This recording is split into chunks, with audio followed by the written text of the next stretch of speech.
Hello everyone, this is lovely Princess Lashy Fawn, and today I'm going to be talking about the basics of Lolita fashion. So for all of you beginners out there, this video will teach you everything that you need to know. Let's begin by talking about the dresses. There are two main kinds of dresses for Lolitas to choose from.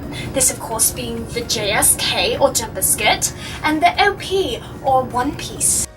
The one piece is named for the fact that it doesn't require any other accessories in order to wear it. Just put it on and you're ready to go. The jumper skirt is a little different. It has no sleeves and therefore absolutely must be worn with a blouse. This is because back in the 1500s when Shigeru Miyamoto created Lolita, it was taboo for women to be seen showing their shoulders. As is common knowledge, the Japanese tend to prefer women to cover as much of their bodies as possible, so you must take care to never show too much skin when in Lolita. Of course, if JSKs and OPs aren't your thing, you can always choose the salopette, which is a much less frequently used dress type. Although not technically Lolita, many sweet Lolita brands release salopette versions of their prints in order to appeal to those who don't wish to spend the money on the normal styles, or those who don't mind being associated with age play. I don't have any personally, so I just made my own. Voila! Ideally, a Lolita's body should be no more than 3 foot 8 inches tall and weigh no more than 45 pounds. If for some reason you don't fit within this bracket, there are steps that you can take to make Lolita still work for you. If you were cursed with large breasts, your best bet is to wear a JFK. Your biggest challenge during your time as a Lolita will be to continuously try to convince yourself that you didn't want to wear the OPs anyway. Another option to consider is Milano.com. Milano is a super nifty site that lets you type in your measurements, and 4 to 5 months later they'll send you a perfectly form-fitting dress unique to your body type. Now that you've got your dress, you're going to need a wig. Luckily, wigs are not a very important part of the coordinate, and therefore a lot of attention does not need to be paid to them. Regardless of the material, price, or quality, just make sure you put something on your head. I recommend buying multicolored wigs from costume stores. Now it's time to do your makeup.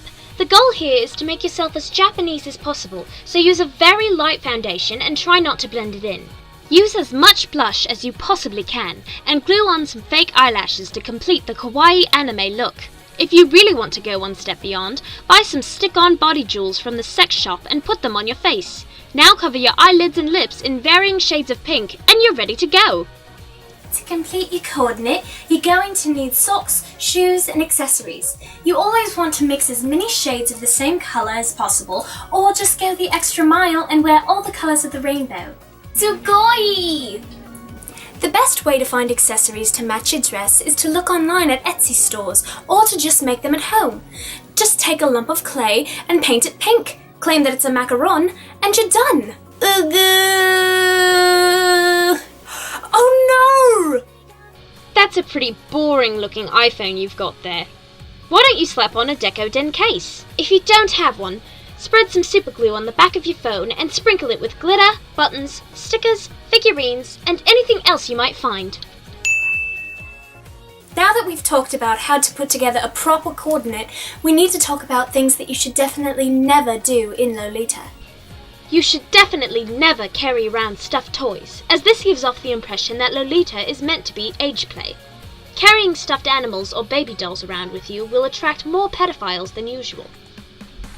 Similarly, you want to avoid using things like animal ears and tails, because then you will be confused for a furry. There are, of course, exceptions to these rules. If you want to carry around a toy, just make sure that it's either a Relikuma or an Alpacaso, and no one will think anything of it. And, if you're determined to wear animal ears, just make sure that they're from Angelic Pretty. Because as we all know, nothing is Ida when it's brand. You also never want to buy replicas. Replicas are dresses made by people who steal the patterns of hard-working designers and make cheap, poor-quality knockoffs of them. That being said, I have 14 of them. That's the great thing about Lolita. There are rules, but they're extremely lenient, and if you break a few, no one will bat an eye. Something that's essential for every Lolita is having a kawaii accent and voice. If for some reason you were born without a unique vocal pattern, you're going to have to make one up for yourself, because speaking normally simply will not do. Wow, you look great!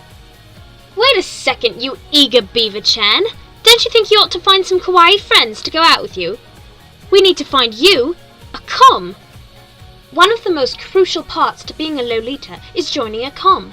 A comm, short for community, is a group of Lolitas who gather together to discuss politics, religion, and current events. Alone, Lolitas are extremely susceptible to ridicule and harsh criticism from strangers, but luckily this can be avoided by only going out in Lolita comms. This way, you're susceptible to ridicule and harsh criticism from your peers. If you want to become popular amongst your comm, the best thing to do is recite your entire wardrobe in detail to everyone there, making sure to point out how much you spent on each piece. If you happen to own a highly sought-after item from a popular brand, make sure to mention it at least 2 or 3 times at every meetup.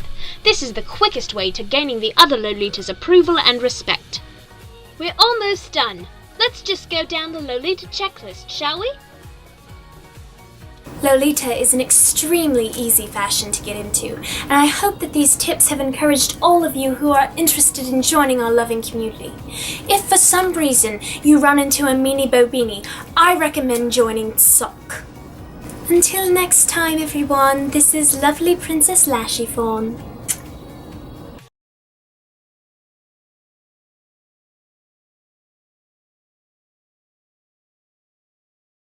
Annie, your cord is fucking Ida. I can't even fucking... You're dumb, and I hate your face, and just... I was trying to help you. It's not that...